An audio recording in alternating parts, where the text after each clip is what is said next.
We just really want to know about you. Because you are super I interesting. want to know about you. Oh God, I'm like, it's fun when people are like, yeah, you've asked me a lot of shit. I'm gonna ask you a bunch of shit, and then I'm like, oh fuck, I wasn't ready for this. But yeah, you want to introduce yourself?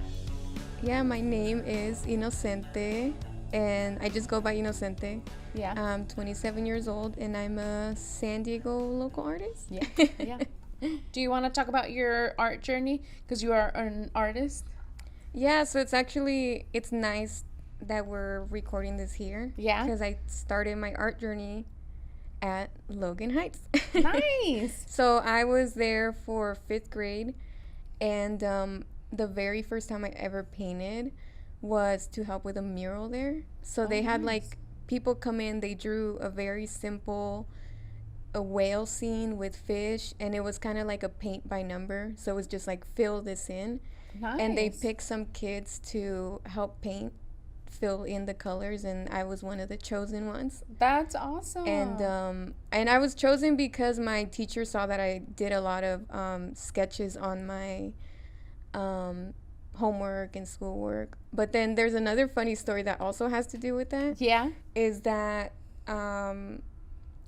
no hard feelings, Logan Heights. But you know how you have a yearbook like each year, and then they pick like best friends, best dancers, most athletic.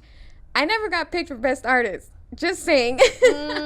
And I think from there was when I realized that I didn't need somebody to tell me that I was the best artist. That I myself knew that I was the best artist for myself. And I wasn't in competition with anybody else. But I think that was, since 5th grade in Logan, that was just eye-opening for me. Yeah. And from there, that's the first time I ever painted. And then I never stopped. That's awesome. Because your whole, when I actually came across you, was when we were in Bankers Hill. And so Manny's all into film. So Manny was like, there's this really cool independent film that's going around right now, and it's someone in San Diego. And I remember watching the trailer, and I was like, oh fuck. Like that, like being, like I felt like it really resonated with me, because it's like both my parents are immigrants, and like the struggle of like them coming to this country, feeling discriminated, all that kind of stuff. And then watching your story, I was like, oh fuck, like this is another person that probably goes through the same stuff that like I went through as a kid, or you know, like I'm a little bit older than you, but you know, we probably felt like the same kind of things, and you know, just having like similar situations, you know, like I really enjoyed it. And I was like, I remember I cried, and it was really touching to me. And I just remember thinking like fuck, I cannot imagine like all of these hardships that you had to go through, you know. Well, that was one of the reasons why I said yeah to making the film. For a long time I felt so low, and I was like, once I became a teenager, I started realizing things like I'm illegal, I'm Mexican, and I'm this and I'm that, I'm homeless, there's all these things that I started realizing, and I felt alone for some reason. And after the documentary, so many people are like, I went through the same thing, I went through worse, I went through this. And that was eye-opening, because like I said, as a teenager I felt alone, and as a teen you don't talk about it, you don't talk to adults about it, you don't talk to your friends about it. So that was really helpful. So I'm glad you're cementing that it was the right choice. No, and then like not just that, but I remember that there was like a scene where you were like in the classroom, and you're talking about like, you know, none of the other kids that I go to school with know that I'm homeless. And how would they feel if they knew, and I couldn't tell people, and this and that. And it seriously broke my heart. I'm super emotional right now. I'm like, I think I'm gonna get my period. Where's the tissues?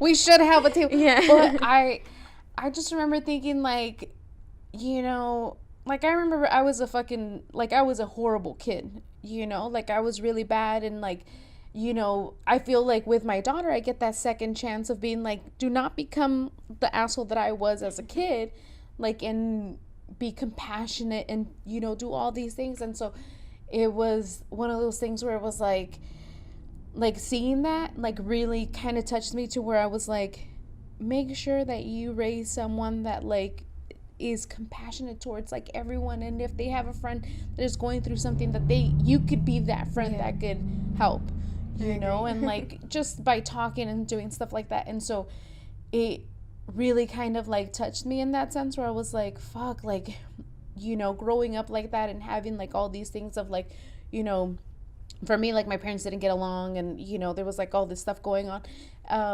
Like I just remember having like that feeling of like my parents had their own shit going on, and like who's gonna fucking like my mom had 6 kids, so I was gonna be like, Mom, I fucking feel like, you know, like my mom was never like, let's talk about emotions, you know.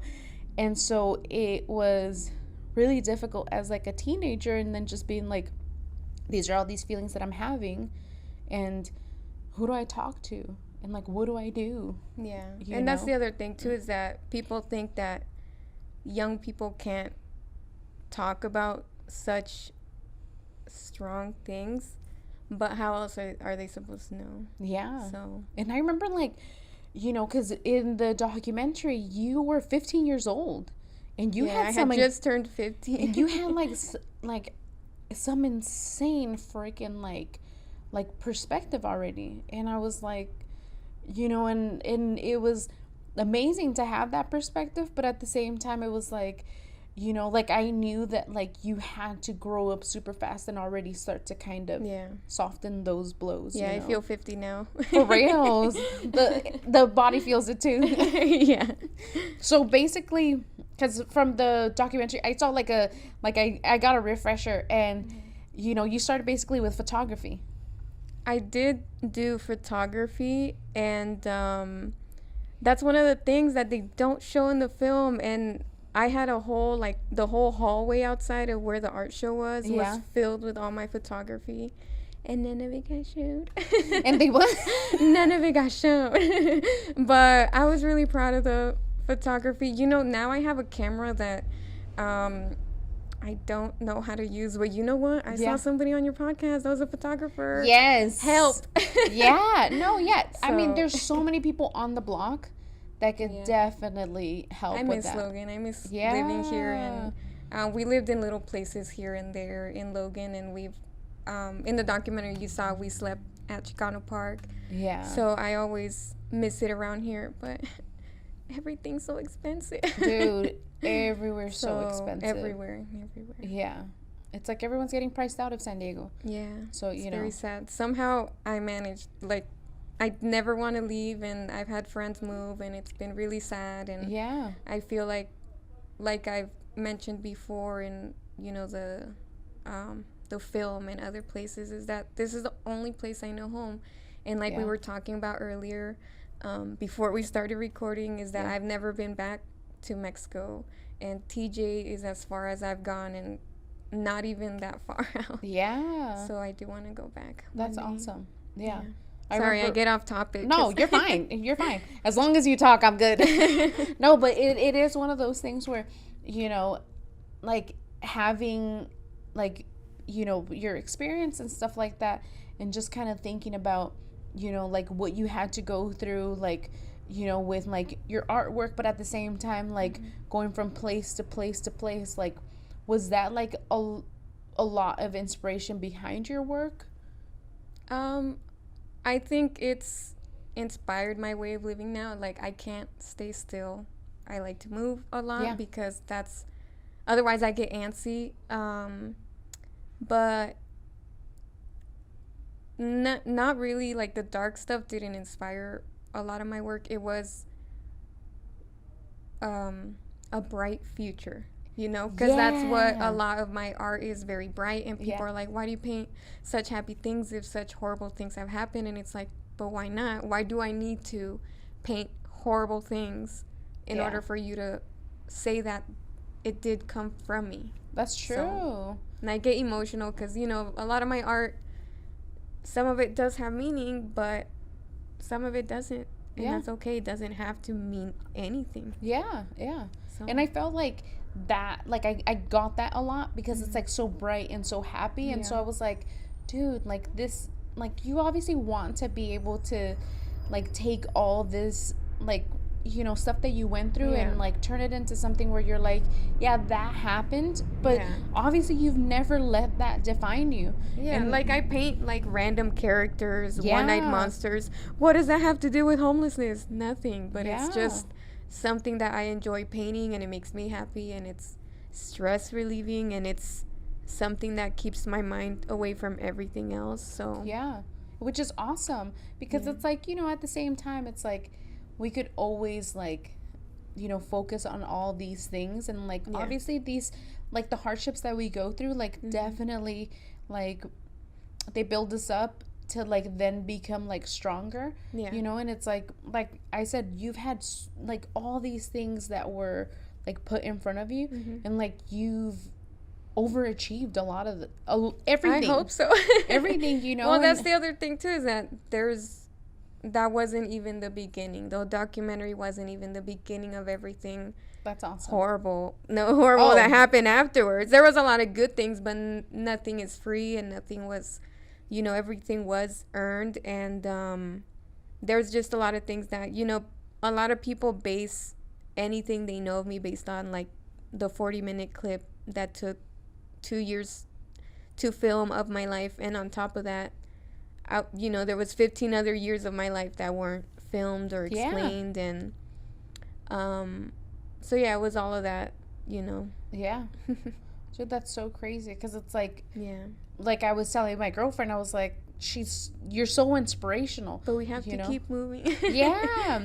You're like super inspirational, because it's like you've had all these things, and then you're such a great representation of like, hey, for me, like I had like such a hard time, because it's like I know what representation we hold as like as being Mexican Chicana, where I'm like, I know that definitely I'm not lazy. I don't take advantage of any anything or anything like that. And so when we had that really bad administration where they were like basically calling out Mexicans and stuff like that, like I was like, I don't know any lazy Mexicans. My mom taught me always to work for everything. And we always, when we were homeless, we either sold candy. One time, one of my mom's aunts gave her a bag of clothes. It was like the nice blouse, ¿cómo se dice? The blouses with all the embroidery.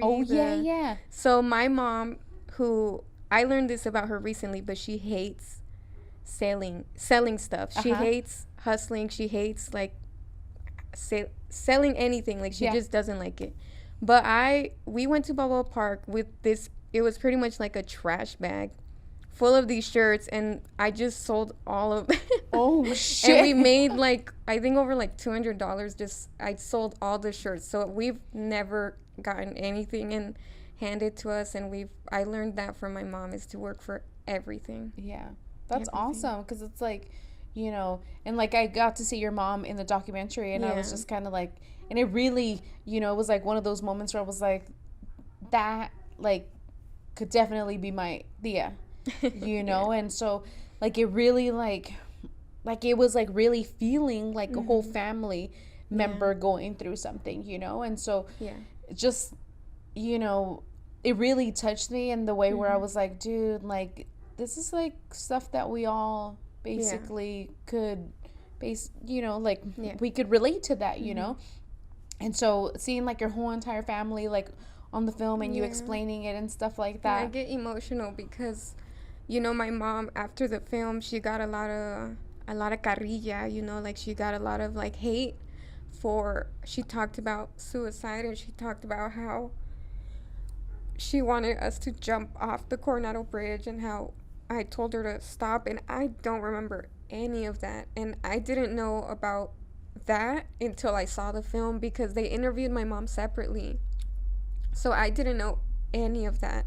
And people gave my mom a lot of hate. And when the film was coming out, I think one of the things that was kind of gross and upsetting was when a news station, to promote the film, like went and stood by the Coronado Bridge, and they said, oh, and here's where they try to kill themselves. And I was like, oh, like they had to go to stoop to that level of like trying to basically. And I felt horrible for my mom, because I was like, that wasn't the intention for anyone to look down on her. If anything, people need to talk more about these things. They do.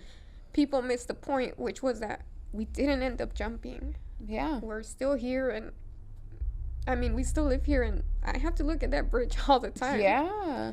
And it's and I feel like for me, like, that was like a really like touching part, right? Yeah. Where I was like, I don't think we ever. I'm getting my shirt all dirty with tears.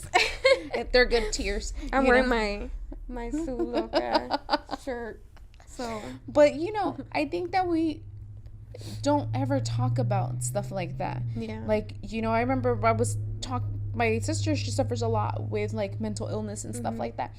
And I remember there was like a time, that she was, she's tried to commit suicide a couple of times and stuff like that. And I felt like my mom, the first couple of times, was like, oh shit, like this is like, but they couldn't sit and have these kind of conversations, and I think that it's important to have these conversations, and it's important to like basically let people know that there is more people that feel this way, because we've all felt that way. Yeah.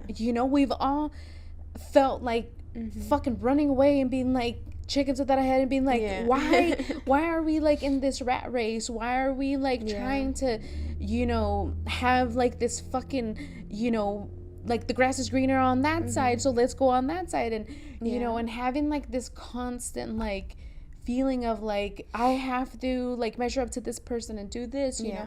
And it's like, I don't ever feel like we ever talk about these kind of things, and so it's important to basically make that aware and just be like, hey, and it's like, and people can't judge something like that where it's like, like something that your mom obviously went through, and it's like, and like I said, people miss the point, is that she was being open about her feelings. She was being open about something horrible that weighs on her for the rest of her life, and everyone missed the point again, that it didn't happen, but she did get to that point. Which, like you said, a lot of people don't talk about it.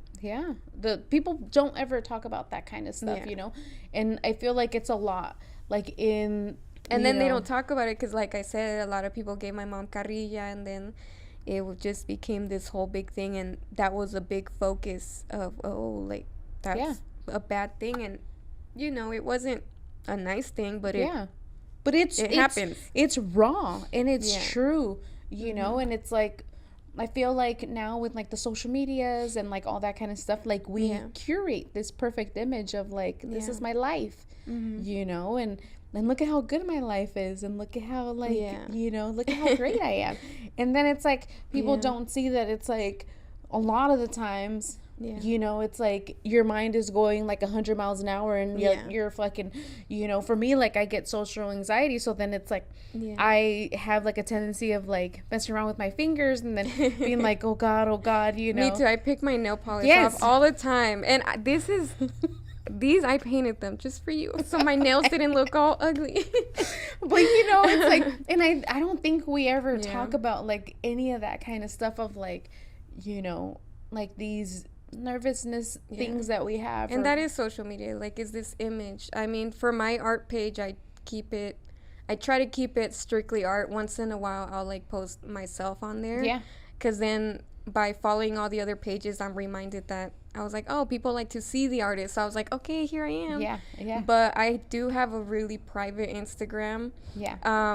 I'll tell you the name just because I think it's really funny, and I called it OnlyFans of Inocente.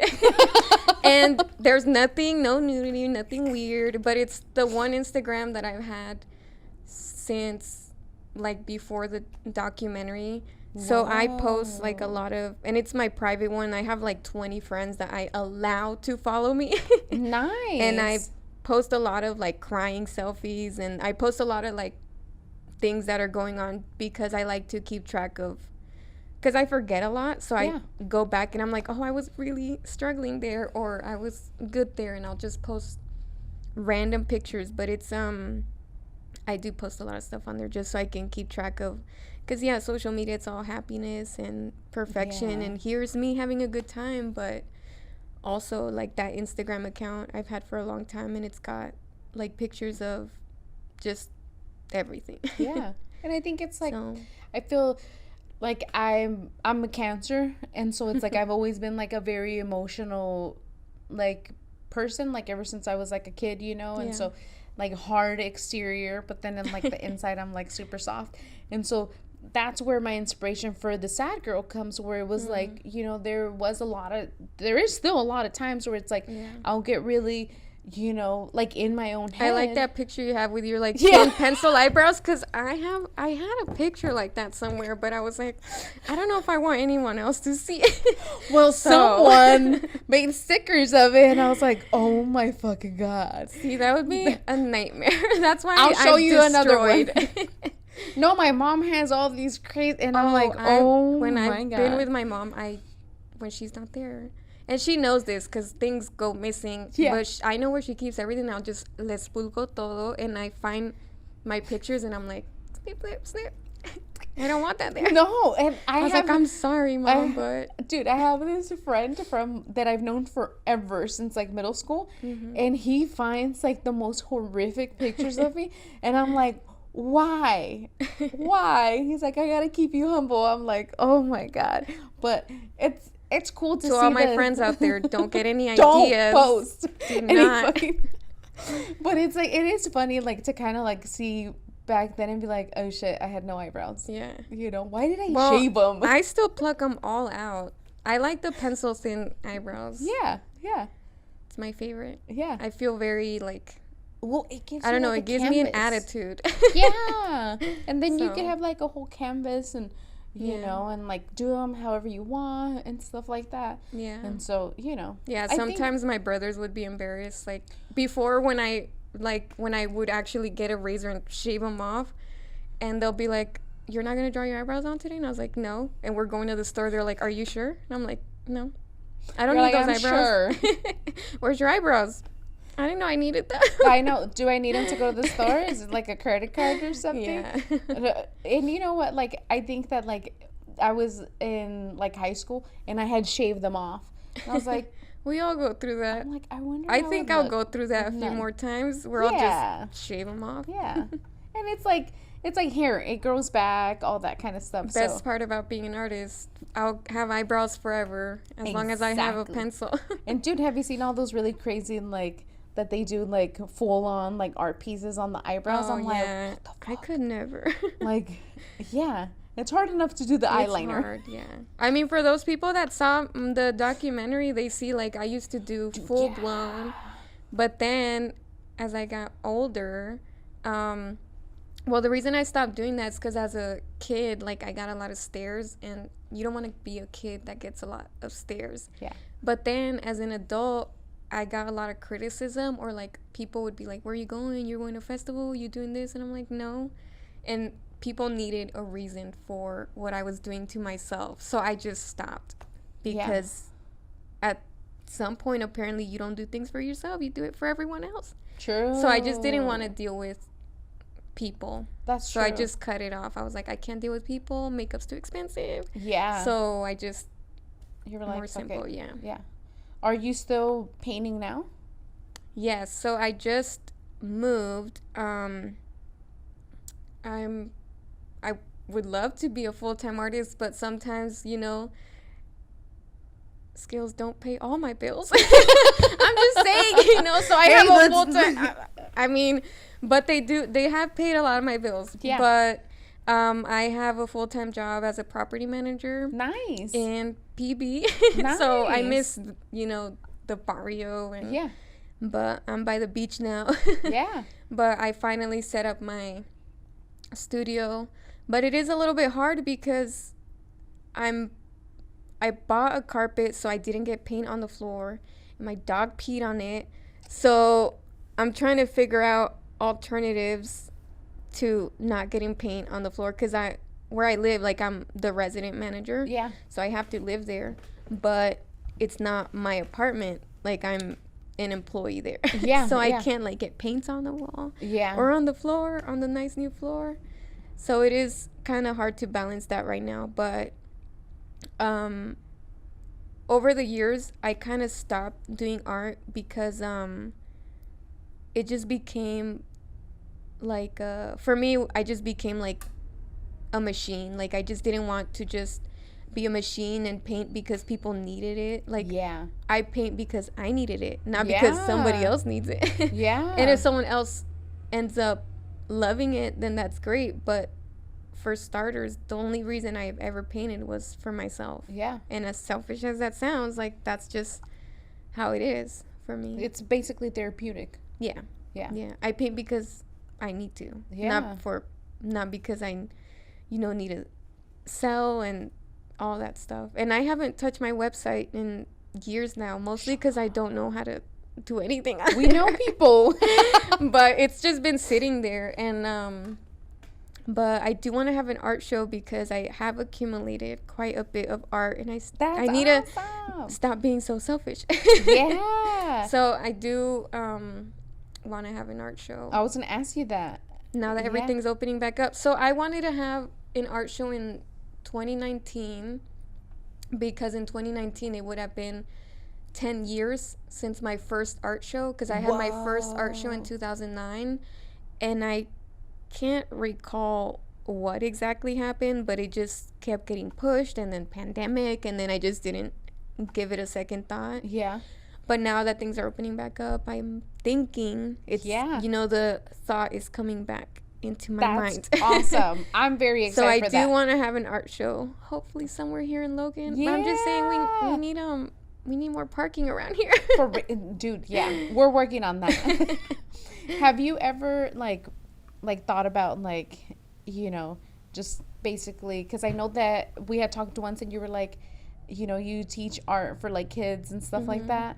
Have you ever thought about, do you usually do that like for like specific kind of groups? Or? Yeah, so I've worked with quite a few organizations here in San Diego teaching art.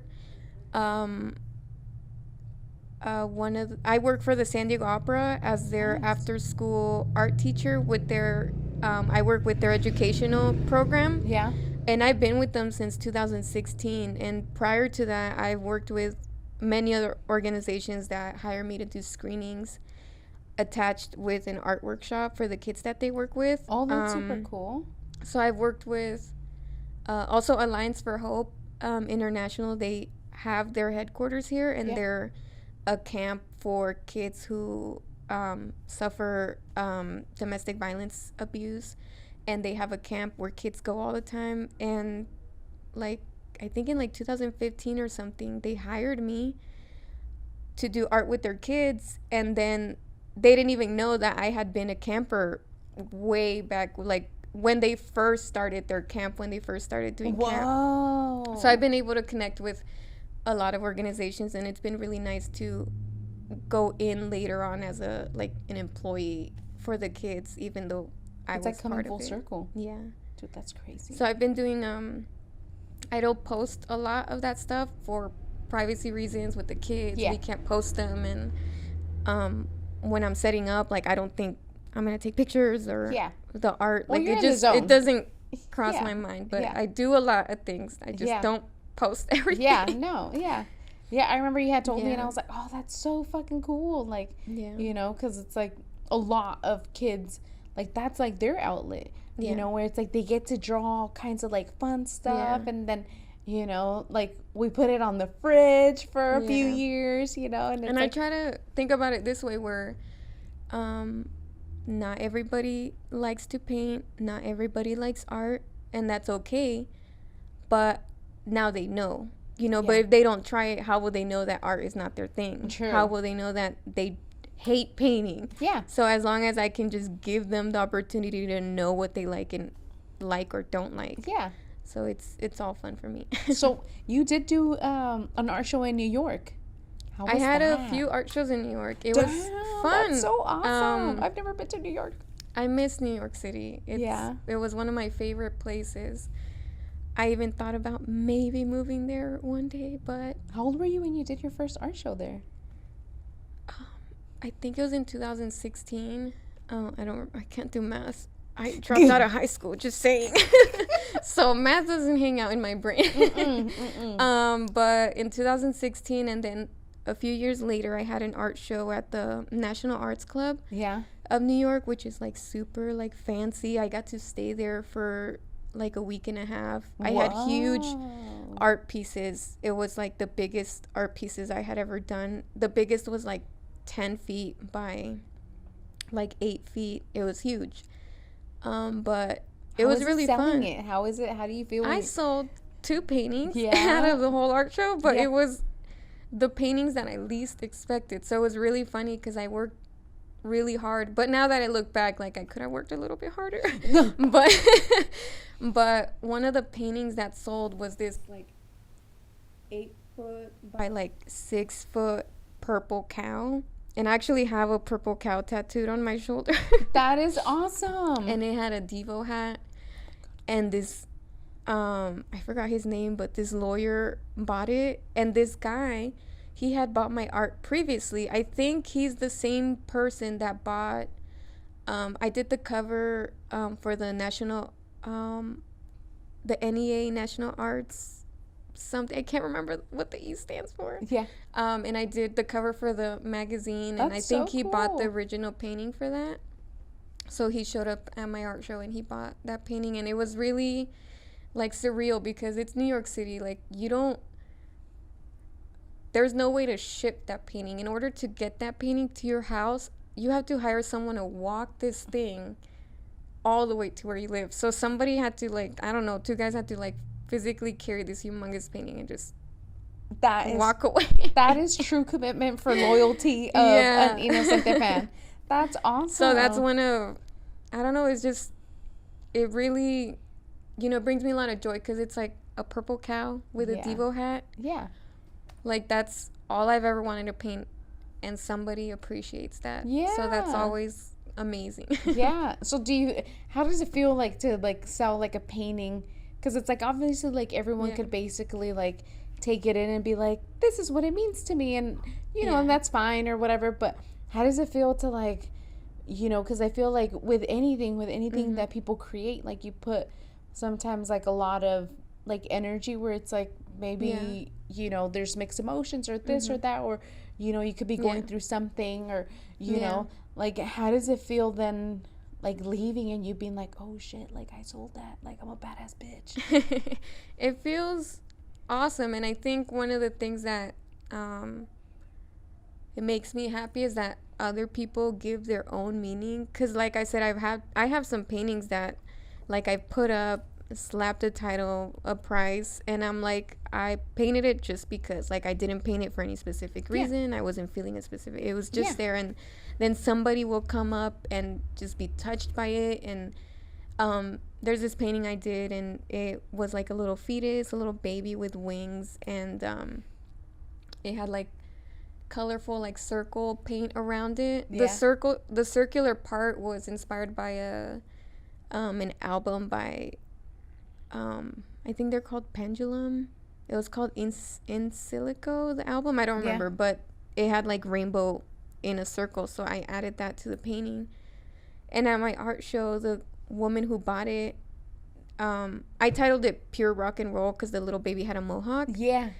And the lady who bought it, she's all like, this painting, she's like, it's meant for me because when she was pregnant, she used to go to rock concerts.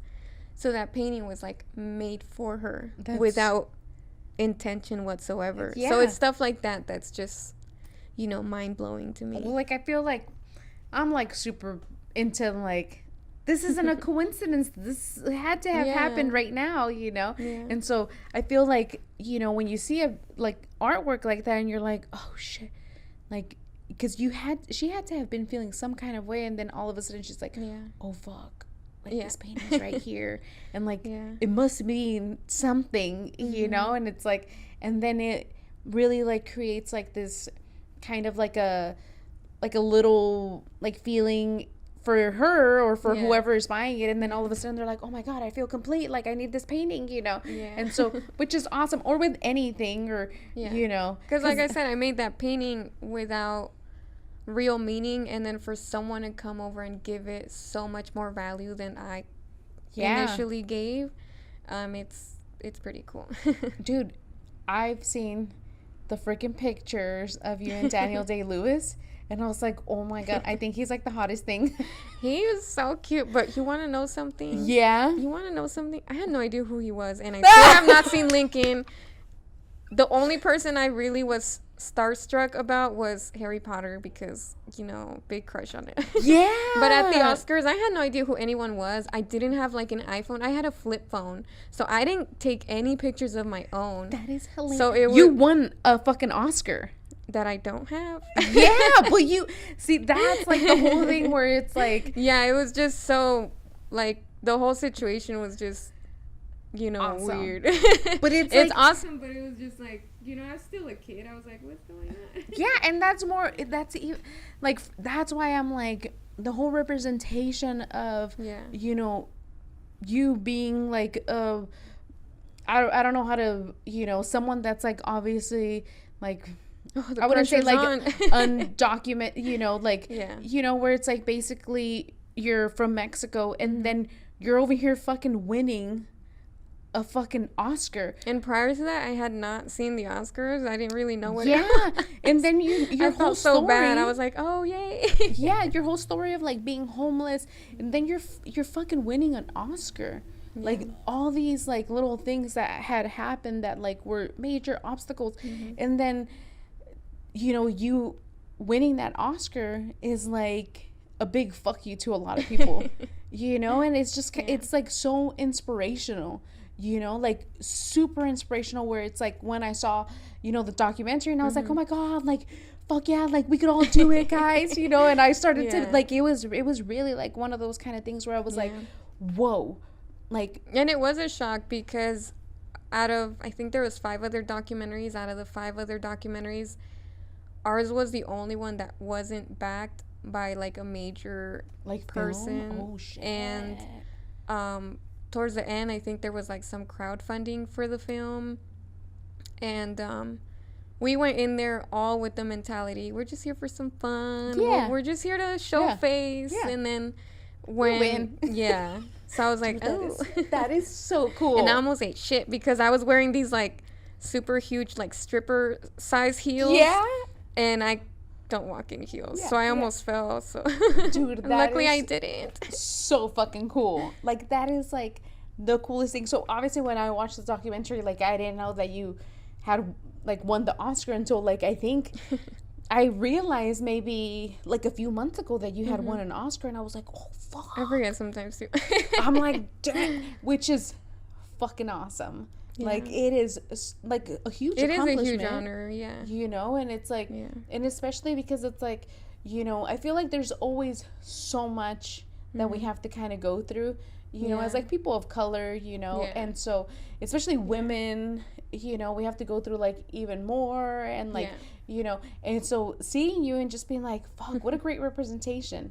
Thank you. You know, and like really like your whole story was like like, I really don't fucking have an excuse, you know, like, ponte las pilas and fucking get your shit together, because it's like, you know, sometimes I have to watch my own film because for real, I forget. I'm like, what am I doing? Why did I stop trying? You're like, you cannot complain, keep going, you know, but it's so true. It was, and so, Manny had showed me the picture, and I was like, what the hell? That is the coolest thing. And so, I really, like, got into Daniel Day-Lewis when he did that movie Phantom Thread. I haven't seen any of the movies. Okay. Sorry, Daniel Day-Lewis, you're so cute. But it's so crazy because he's basically like a seamstress, and he makes all these like fancy ass dresses, and you know, gotta text me all these movies that I have to watch that I have not. He's like, and so in the movie, you know, I've heard that like he gets really into his character, and then he'll take a break, like a That's mental why he break. won an Oscar. That's why he won a fucking Oscar, because he was good, you know. But you know, I was just kind of like, when I saw it, I was like, oh shit. And I heard he's super private, so he will not take pictures with people. He was so sweet. He was so nice. So nice. I'm glad. Yeah. Because some people could be divas. Yeah, he was really nice. He was, you know, congratulating us, giving us positive feedback. He was really awesome. Sweet guy. Yeah. Where was it? Where like was the picture? Yeah. So they do the Oscars in Hollywood, and then they have the Vanity Fair after party. So they have like this huge party. Yeah, and that was probably the funnest part because obviously we arrived late. Yeah. Fashionably late. Yeah. So when we got there, and again, like everybody involved in the film, it's no one's like super rich or anything. We showed up in like this tiny limo. We all packed ourselves into this That's limo awesome. because if you had an Oscar, you were allowed to enter this very exclusive party, or otherwise you needed connections or to be a very high profile celebrity. And we showed up and they're like, you hold the Oscar and you're the leader. So we like got in groups and it's like, this is our ticket to get into this party. That is fucking awesome. And how does it feel holding that thing? That thing was so heavy. I'm on a journey because I want one so I can do some exercising. That's all you want it for? You're like, I or need it to like smash things, or a to paperweight. punch. I don't know, for some so I can have it. Usually people have it as like a trophy. Well, I want it to be useful for something. I'm just not gonna let it gather dust. You know, for some, I don't know. You're like, I need to be able to use it. Well, the reason I do want one now after all these years is because it is a symbol that I didn't understand, and it is really heavy. Like, it is, like, when you hold it, you know that it's something big. Like, you know that it means something. And when I do my talks and I tell people, like, I want to be able to share it with the kids and have them hold it and pass it around and be like, here's this trophy. Like, it. So I want it for those reasons. That's like, so I'm not cool. just gonna like put it in a shelf. I want kids to actually see and people to actually hold it, because apparently a lot of people don't get to hold an Oscar. So I want everyone to be able Hopefully I'll get to hold one. Yeah, so that's one of the big reasons. Let me borrow yours when you get it. And also, I'm tired of people telling me, because they're like, oh, you won an Oscar, and they're like, where do you keep it? And I have to always say, I don't have one. Like, yeah, my name's on it, but I didn't get to keep it. So that's why, like, that's another thing. I'm just tired of people like feeling bad for me because I don't have an Oscar. Yeah. Hey, if you did it once, you can do it again. That's right. Yeah. But that's a really good goal. Yeah. And that, like, I'm gonna use it. I don't want it to just sit there. I don't want it just to be like on the shelf. But dude, that's like, just thinking about that and like your whole entire like story and like how you then like you won an Oscar and stuff like that. Like, it really makes me like so proud of you. Like, to basically overcome all these things. And not just that, but then it's like, now it's come full circle where you're like, basically now, you know, you're hired in like these camps where it's like you were there. That like they serve the need for you when you were a kid. And it's like, it's so crazy how like life always comes full circle, and then you're like, oh shit. Like, I think it's also nice to remind these organizations that they're doing a good job. That they're that it's working, you know, because a lot of, you know, organizations struggle with funds and the stress of it all, and the main reason is to help kids, and it does help, because it did help me.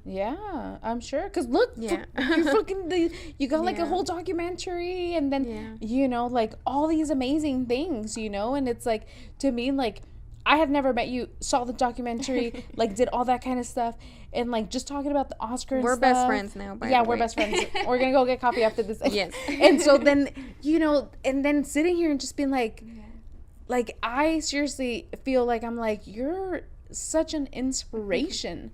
Like, such an inspiration, because it's like, you know, I can't imagine, like, you know, like the version of you as a kid that was going through these things and being like, yeah, I'm gonna win an Oscar one day.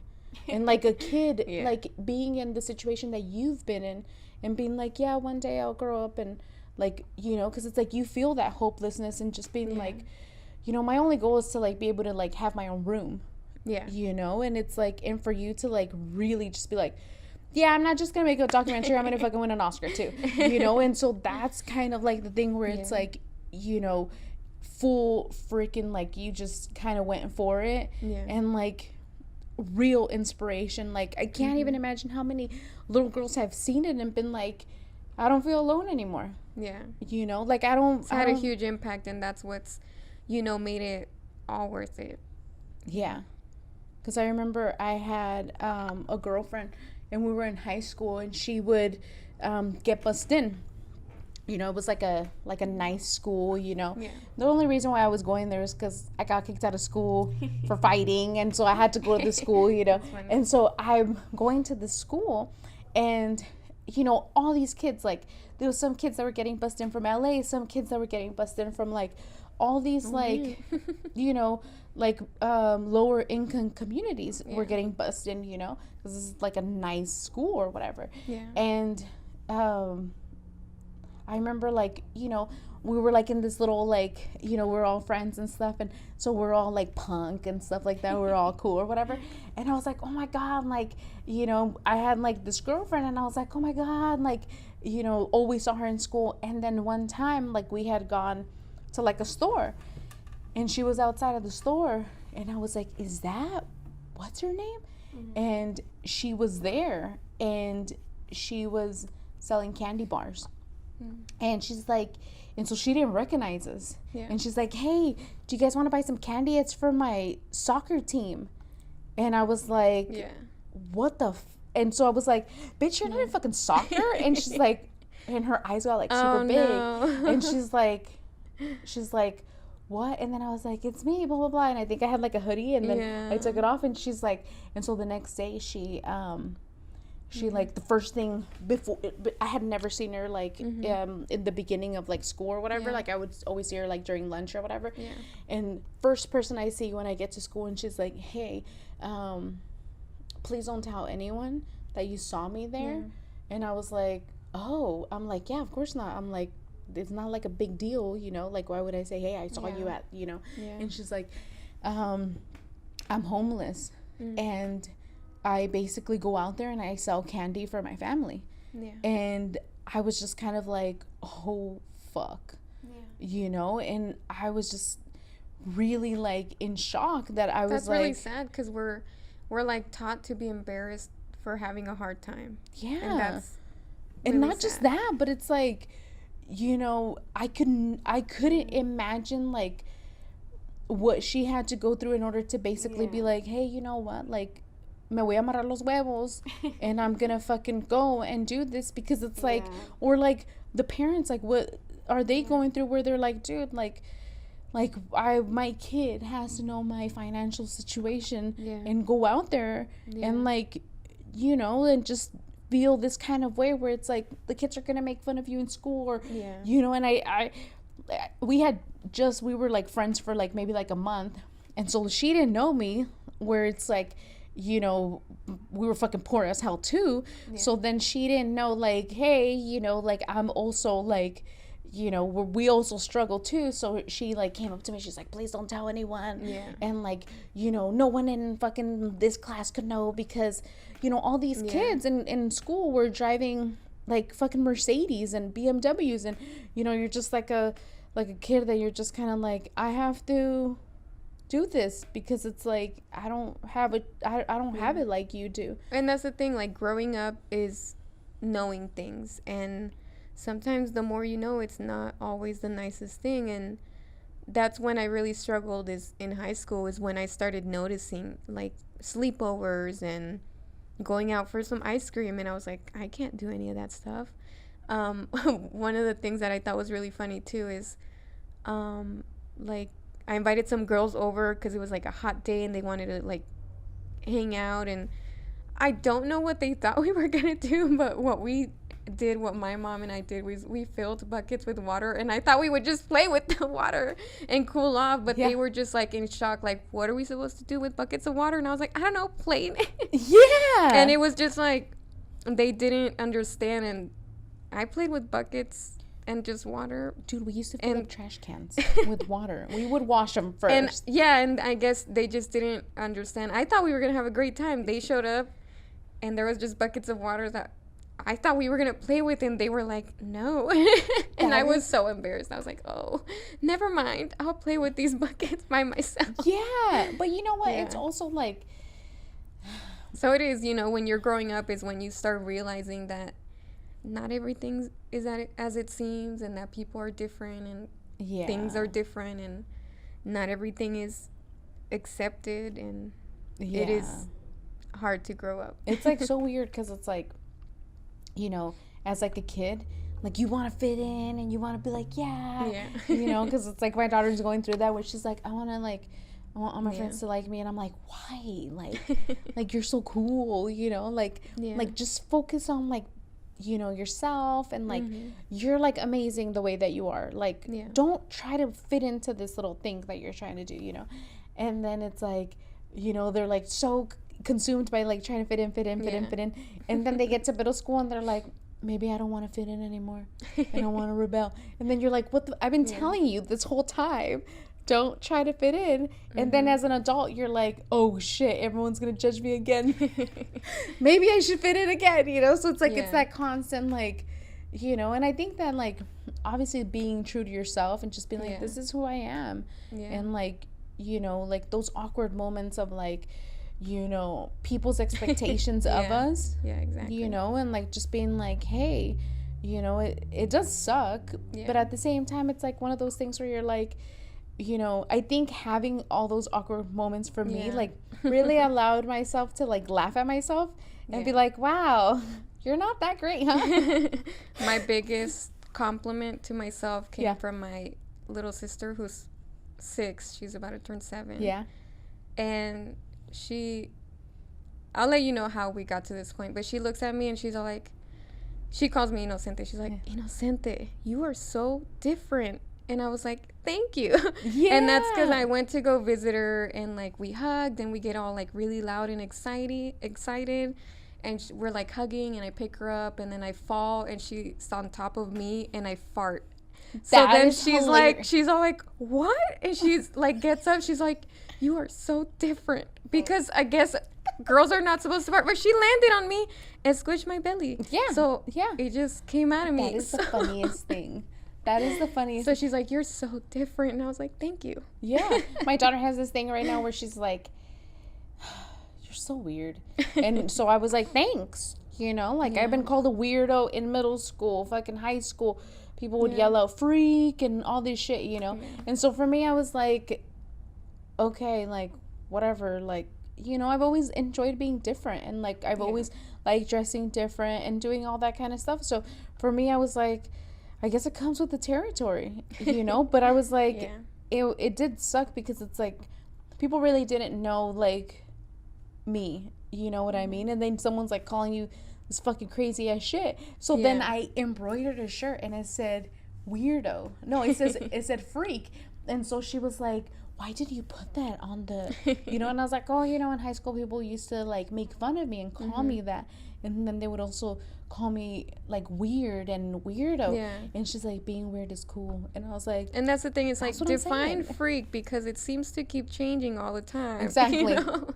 Yeah. So for me, I'm like, you know, it's so hard to keep up with like who, like what people think about you, what people don't, you know. And so for me, I'm like, look, like the only thing that you could really do is like be honest with yourself and be like, at the end of the day, you get to like be with yourself and be like, would I like, you know, like accept myself if I was my own friend? And then if you're like, well, that's then you're why good. I keep my friend circle so small, is because, you know, there's so many people that, like I said, I mean, here my personality doesn't show like with my family or like long-term friends, but I'm very loud and obnoxious, and I curse a lot, unfortunately.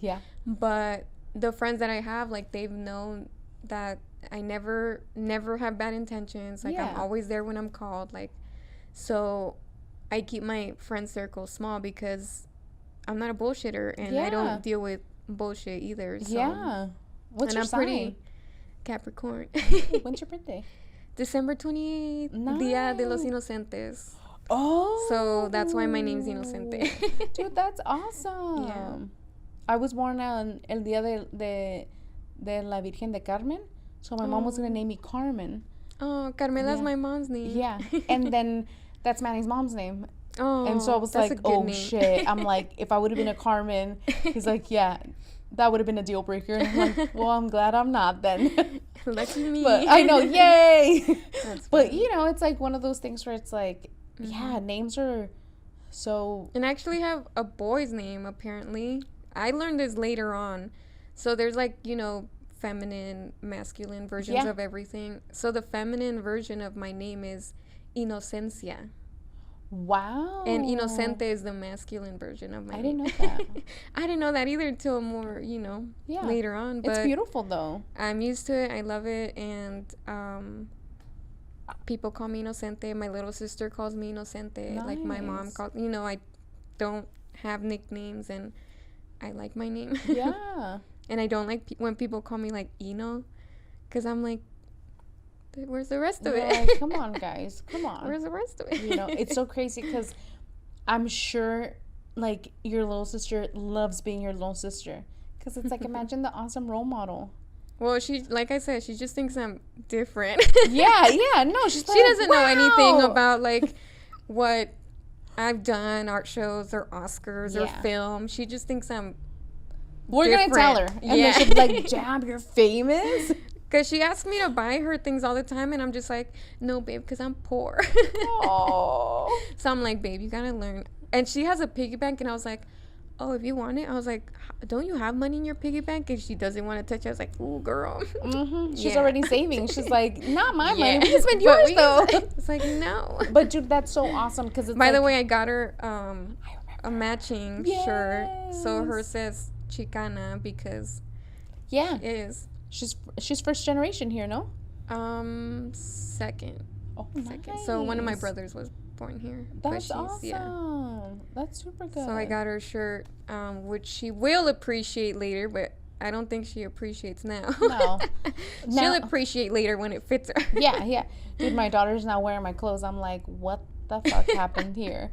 And she'll, like, in the morning, she'll, like, go through my stuff. And I'm like, in the beginning, it's cute. You're like, oh, that's cute, Yeah. And then you're like, wait, you're bringing it back and it's all stained. Not so cute, I'll pull the shirt out when, because I know she'll go through her phases, too. And I'll be like, look, this is the perfect thing for this phase you're going through. Yeah. So because someone was going through an emo phase. And I'm like, really? And she's like, yeah, now I'm kawaii phase. Oh, I went through all the phases too. I remember I used to tease my hair all big and can of hairspray. You can like hide stuff in there. Yeah. But it's fun. I feel like as an artist, like we love expressing ourselves like with clothes, with makeup, with like our accessories, with like glasses, jewelry, all that kind of stuff. Yeah, I glue little jewels on my glasses. And they're super cute. Thank you. One of them fell. I don't know where. We're going to look for it. Yeah. No, but it is like one of those things where it's like, I'm sure like, when she does realize, who her sister is and like all these things, because it's like, it's so awesome that you went through all this. Then I'll tell her to buy me things. Exactly. We're raising them so they could have like really good careers so they could support us. That's what I'm doing with mine. I'm like, hey, that's what I tell all my friends though, because like I said, I dropped out of high school. It was mostly because of the bullying. Whoa. So I dropped out at 9th grade. I tried also the like, the school where they send you home with the whole packet. And I just can't, like, my mind just doesn't work. Like, I can't sit myself and just do it. So I ended up getting my GED at 19. But I'm at the age where all my friends are graduating with, like, high honors, masters in this. They have careers. And I tell them all, I was like, I know you're going to be CEO. You better hire me as your personal assistant or something. Exactly. Like, you will hire me. Exactly. So I know they're going to do great things. And a lot of my friends, like all of them, they're smart and they're graduating from like San Diego State, UCSD, like Columbia. Crazy. So I'm just like, okay, you have your career. But you're talented. Don't forget me. But you're talented, you know? I did want to go back to school, and I did do a semester at City College. Nice. But by then, I hadn't been in any sort of school setting in years, almost a decade.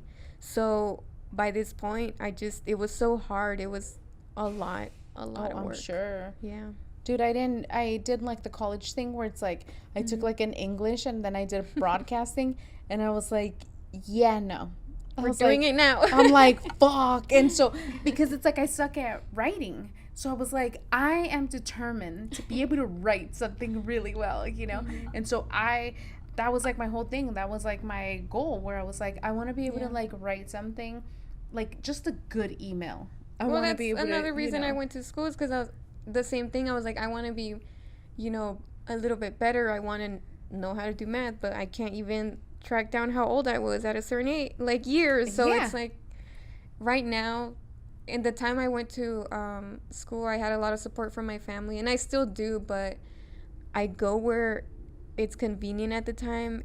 And right now I do need a full-time job. So like during the pandemic, that shifted my career choice, my career options, and what I needed to do in order to be able to survive. And of course, I'm funding my own art. Like the money I get paid, I used to buy my supplies. I used to make art for myself. Like I fund myself. So it's like, it is like one of those things where it's like, obviously like wanting to do like these other things, like it really has to be like a really good timing for us to like just be like like let's and I'm go. getting there. Like I'm settling. Like I rented out all my units, like, and that was like a big like deal to just be completely filled. And we had a lot of renovations, and now that was my goal, is to do that, because in order for me to focus on my art, I need to not have this worry in the back of my head, the distractions of Dude, that's awesome. How many pieces do you have available right now for purchase? Enough for an art show. Yeah. Just saying. Now to find a location, if anyone knows. I have a lot of pieces, and I'm ready for an art show. And that's awesome. Everyone, please come. Yeah. And buy all of them. We need to sell out. Well, maybe not all of them. I do want some.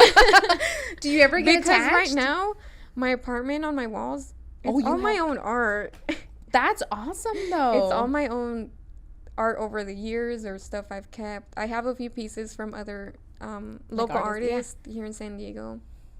But I try to support in the way I can. Sometimes I can't like buy a big art piece. Of course. But I try to support however I can. So like I said, I have some earrings. I have my shirt. I have my, what's it called, hand sanitizer, and I got a sticker on there because I saw somebody on your other podcast, somebody had like an I got to a t-shirt, and I was like, I love that artist. No, but dude, it is like one of those things where it's like, like having your own art up, and then you're like, and then like, do you ever think like, maybe I should change that a little bit? Or when you're done, you're like, I'm done. Sometimes I have pieces that just sit there, and I'll go back to them eventually. There's some pieces that have been with me for way too long that they've gotten a little bit damaged, so I do need to fix them a bit. But I do have a lot of art that I know would do great in another home. So like I said, I'm ready for an art show, and that's like I'm ready to get back out there. And like I said, pandemic and my life shift, and just lots of things like happened in my life where things just kept happening, and each year was something new, divorce and this and that, and it just, I never felt like it was the right time, but now it feels like I'm in a new place. I'm doing a good job at my jobs that I have, and now I can focus on having my art show. That's awesome. So is that one of your goals for this year, or are you just this year like no pressure to myself, even next year? But maybe this year, ideally, when it's meant to happen, it's gonna happen. I think it's like one of those things where it's like, just putting it out there, just even saying it, like I'm ready for an art show, like really aligns everything. And then it's like all of a sudden, like it's like, hey, I have the space, like you should do it, and for my, like I said, I missed my big show that I wanted to do, which would have been my 10th year anniversary art show, and that was a downer for me, because I missed that opportunity, and it's not the same. Now if I do a 12th year anniversary, it's not the same thing. It had to be 10. Exactly. Had to be 10 years, exactly. 10, 15, 20. So maybe I'm gonna have to wait a few more years. No, you gotta do it. You gotta But I love all your pieces. Is the DEVO hat, like, is there any significance behind it? Yes, DEVO was the very first band I saw in concert live. Shut up. Where did you see them? When they did Street Scene in downtown. Do you remember that? It was like 2008, and way before that they did Street Scene, and they closed the parking lots, the big parking lots that are right there by 12th and Imperial. and they put stages, and they had all these bands come and play. Whoa. But I had a friend who lived in one of the apartments there, and for their inconvenience for living right next to the stage, they got free bracelets. Whoa. So she let That's me come a good with her. inconvenience. Yeah, so we got bracelets. We went in there. And for me, like, I don't want to go to a concert. And this was even before I had even gone to a concert. But I was like, I don't want to go to a concert if I'm not going to be right in the front. Exactly. So it was like different bands that played on the same stage. So when a band finished, everybody leaves and goes to the other stage. Yeah. But I told my friend, I was like, let's wait here for the next band. Yeah. And we just stood there for hours because I was holding on to the railing because I was like, I'm going to be in the front no matter what. I have to be in the front. So I like held on for dear life. And then people started showing up, and then the lights went out.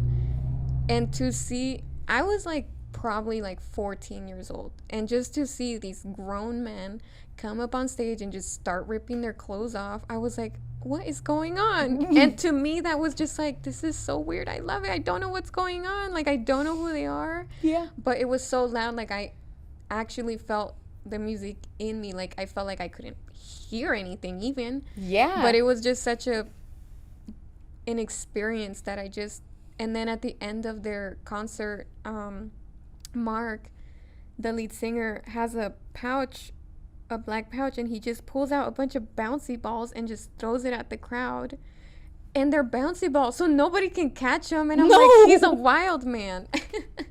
That is hilarious. So that was the first time I fell in love. And then everything they stand for is, you know, how they came about to become a band. Like, if anyone's interested, you do your own research. Yeah, because it will take me forever to explain everything, but I just fell in love, and the more I knew about them, the more I just, it's been a huge, huge part of my life. That's huge. Awesome. Yeah. And then now I'm lucky enough to own this yellow vinyl. Yeah. And it's my favorite color, yellow, and Mark, the lead singer from DEVO, he dedicated to me. He wrote "To Inocente from your fan." And he drew a little character on it, and I was just, that's my Oscar. That's like my prized possession. That and a board signed by Tony Hawk, because Tony is the one who got this thing for me.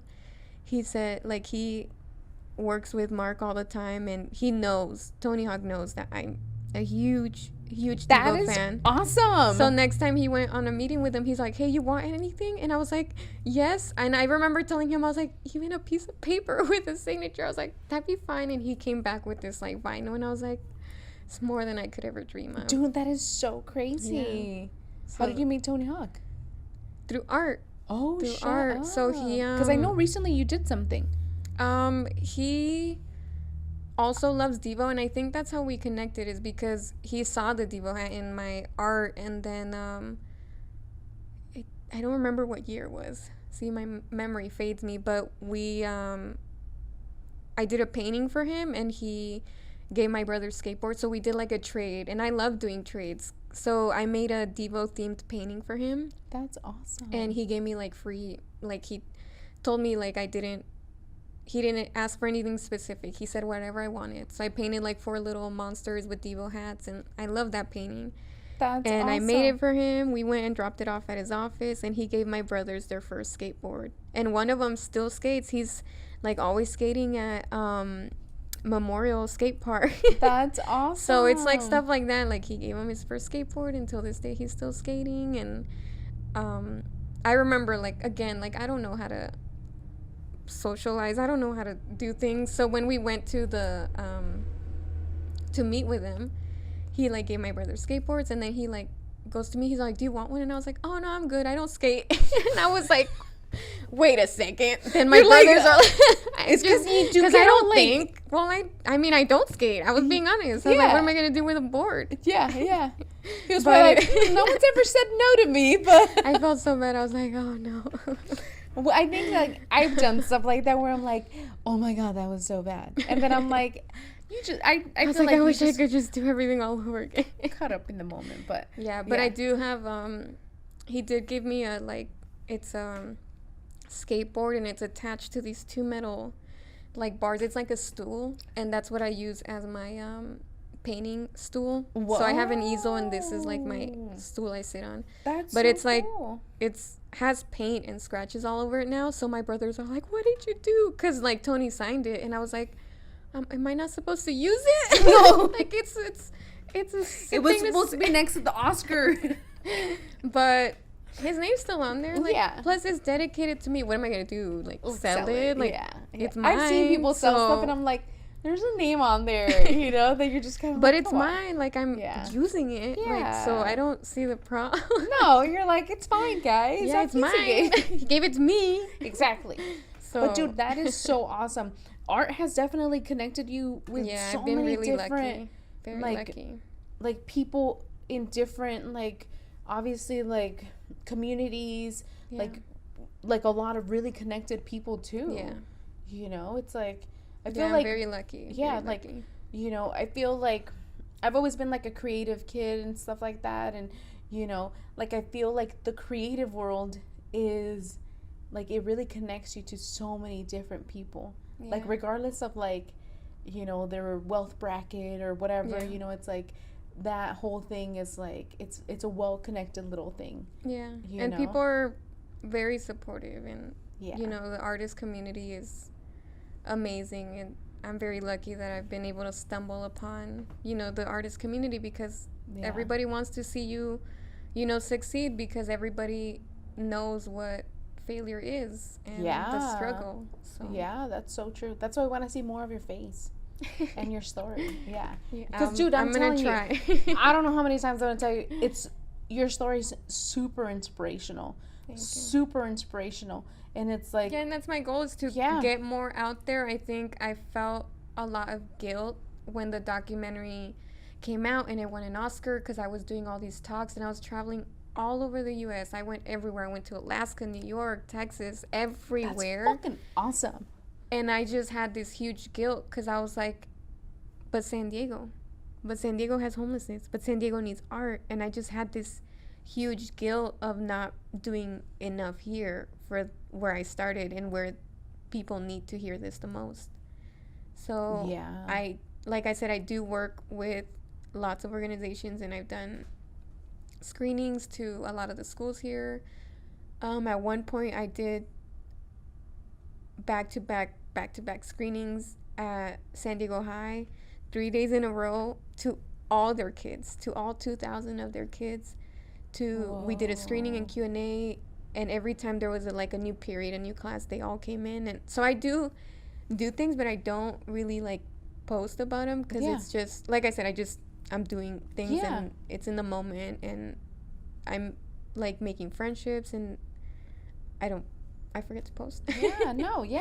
And like obviously that's totally different than like, you know, you want to live in the moment, as opposed to being like, hey, let's interrupt this like whole conversation that we're having, and let's take selfies, and you know, and it's like I feel like everything's well documented right now, and like, you know, regardless of like if we take a picture or not, like we'll have this. And that's the thing, is like you make impacts like this, like instead of sending selfies, or instead of you know, we'll take pictures later. No, but it's like, it is one of those things, you know, where it is awesome for you to like really bring awareness to that, you know. And I feel like a lot of people have like that, they have like this misconception of like homeless people, you know, houseless people, like oh, you know, this or that, or you know, and and it's just not.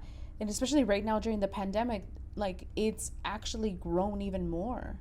Absolutely. You know? And that is, you know, such a hard thing to see. And this documentary, it's like, you know, it's a time capsule. This was filmed in 2009. And when you look at this film and you see the imagery, you can go on those same streets, you can walk down, you can get on the same trolleys, and not much has changed. If anything, it has gotten worse.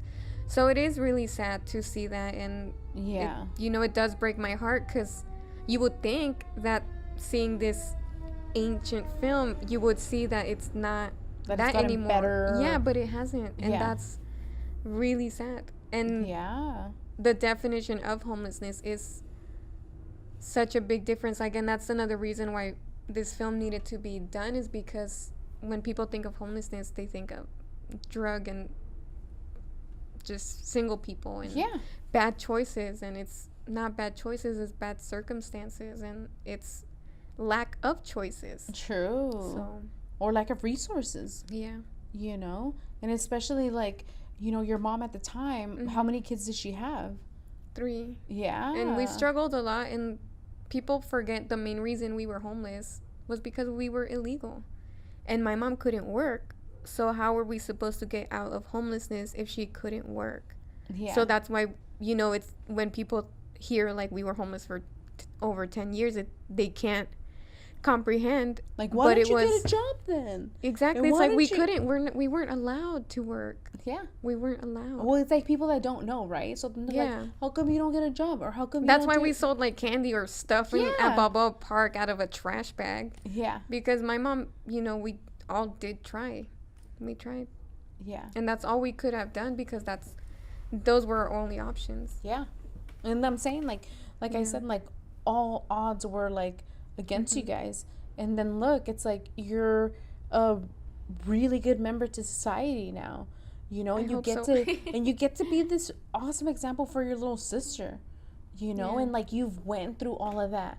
And so it's like having like someone that's older that could explain to her and like really like, you know, like let her know like, hey, this is what I went through, and like really, you know, do all that kind of stuff. It's like, that's awesome for her. And that reminds me of a story. My little sister she was going to school, and for one of the like school projects, again, she's 6 years old. Yeah.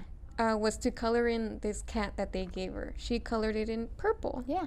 And because that's her favorite color, and her teacher was all like, "That's wrong," and this teacher told her it was ugly, that what this 6-year-old had colored was ugly. And I was like, if only she knew what her sister has done by painting purple things. Like it doesn't, like she doesn't, like, and it's people like, you know. Yeah. And I've taken child development because I wanted to be a teacher. Yeah. And so one of the most damaging things that you could tell a kid is ask them like, what did you paint? That was like, they always told you, they're like, never ask a kid what they've painted. And then I was like, really? And they're like, yeah, like tell them, explain to me your painting. And then you're like, oh, and they're like, because if you're asking them, what did you paint? Then like the kid is like, well, you can't see it. Yeah. And then it's like, you know, and then you're like, oh fuck, like, what is it? You know? Yeah. And so all that kind of like I guess being ultra sensitive to like what they painted and stuff like that. And so for me, like, I was always like, oh shit, like, and you know, I've worked with a lot of like, when I was in high school, like I was doing child development. So we were, like I was working with like 3 and 4 year olds, and I fucking loved it. And you know, all of like the development for them is just art. You know, and so I loved it. I was like, oh my God, we're going to make Play-Doh. Yeah, and it's all like doing things and learning things and not thinking too much. And like I said, that's why, like my mind, that's how I work. It's like, I just want to do. Like, I don't want to like think. I just want to do and figure it out. And that's how, by doing is how you figure it out. Yeah. So. And so the kids were like all in love with it because they're like, yay, we get to paint, you know. But at the same time, it was like, you know, like letting them know like, hey, your chicken could be brown, it could be yellow, it could be your chicken in your own world could be any color that you want, you know, because it's like we do grow up and then we fucking have to be like, well, I guess I can't fucking show up to work with the full face tattoo, you know, and you gotta grow up and you gotta do, you know, and then so it's like we grow up and then we lose all of that, you know, where you're like, well, in my reality. And that was sad for me because I always said I didn't want to grow up. And it's one of the biggest things that I had no control over. And that was really stressful for me. And even now, like, I feel, like I said, as an adult, like, if I try to dress younger, it's frowned upon or it's, you know, it's wrong. Yeah. So it is I mean, very you do hard. look very young. Thank you. Yeah. It is also crazy thing is that, like, you know, like as an adult, like, you know, you have all these things where you're like, yeah, you know, like I want to do this and I want to do that. And then it's like people do look at it and they're like, well, you're not that young anymore. And then you're like, wait a minute, you know. Yes, and I so am. I do have like a lot of friends where they're, you know, like in their 50s, and their whole energy and vibe is not like if they're in their 50s. Like they are like they have that very youthful energy, you know. Yeah. And so I remember watching you like in the documentary and being like, oh shit, like, because I didn't know how old you were now, or how old, you know, I guess I realized how old you were there because you're like, I'm 15, you know. And I just remember thinking like, she's fucking mature as fuck. Like, because you had all these things that you were saying, and I was like, you had a lot of really, like, you know, you knew a lot of stuff that obviously came with, you know, your experiences and having to deal with it. And like, even to this day, like now looking back at like high school and middle school and just being like, oh shit, like now it makes sense. But you already knew it at that time that you were going through it. So it's, and like, even now, like, I do look back on my life and I reflect on what went on and a lot of things that shouldn't have gone the way they did. And it is hard to look back and realize that for as mature as I wasn't, I didn't know enough to know that certain things were wrong. Yeah. So. And that's fine. Yeah. We live in part of being a kid. So I was a kid still by not knowing. Yeah. But I think that your story's awesome. And like, I'm really grateful that you came. Thanks for the invite. Yeah, no, like I said, we're best friends now. Yeah. No, and dude, I'm like, you know, I was like, oh my God, like, and I was talking to my girlfriend earlier, and I was like, oh my God, I'm like, I'm gonna totally fangirl and stuff like that, because I'm telling you, like, it really like touched me, you know, where it was like I feel like a lot of like since my parents are immigrants and stuff like that, you know, like I have a hard time with that, where it's like that could have been me in that situation. And like I just can't, you know, like I always want to make sure that people that are coming here, that I am able to like basically be like, what could I do to help? Like how could I help? And there's that huge separation of, you know, my mom grew up in Mexico and I grew up here, and that made also a huge difference in how I saw things, and in the fact that we didn't understand each other because we were both raised so differently. And my mom had me when she was a child herself, so it's, you know, stuff like that, which was a big gap that happens a lot in between immigrant parents and kids that are here and going to school here and getting their education, because we're learning things differently and we're seeing things differently and we're not being raised the same as they were. Oh, big time. So it is we clashed, me and my parents. Like it was like I'm like, what do you mean I can't go out with like my friends until this time? And they're like, what do you mean I can't go to a dance? What, you know, and all that kind of stuff. And my mom would be like, if you want to talk to someone, you sit down right there outside where I could see you and you talk to them. And I was like, okay, what kind of weird shit is that? You know. And so it was, to me, I was like, I have girlfriends that are allowed to have like friends inside their house. Like, why can't I have a friend inside the house? My mom's like that too. She's always been shy about having like people in her home. So it makes sense though. Whatever floats her boat. But thank you for coming. Thank you. Yeah. I'll be back. Do you want to say anything else? Let's all plan for this art show. Exactly. Yes. Let's put it out there. Ideally, I would love it here in Logan. Like I said, this is where I grew up, and it's a place that it's in my heart, and I love it here, and I wish I could live here. I always said if I ever won the lottery, this is the place. This is where you're gonna. The place. Dude, that's beautiful awesome. place. I've never felt awkward, and I've always felt safe, even walking out in the middle of the night. Although I shouldn't do that. So I love it here. Thank you for having me, and next time we need some tissues. I know. I'm like, because we both get emotional. Dude, I'm like, Randy, what the? I'm gonna pull it out from my shirt. I'm like, don't judge me, guys.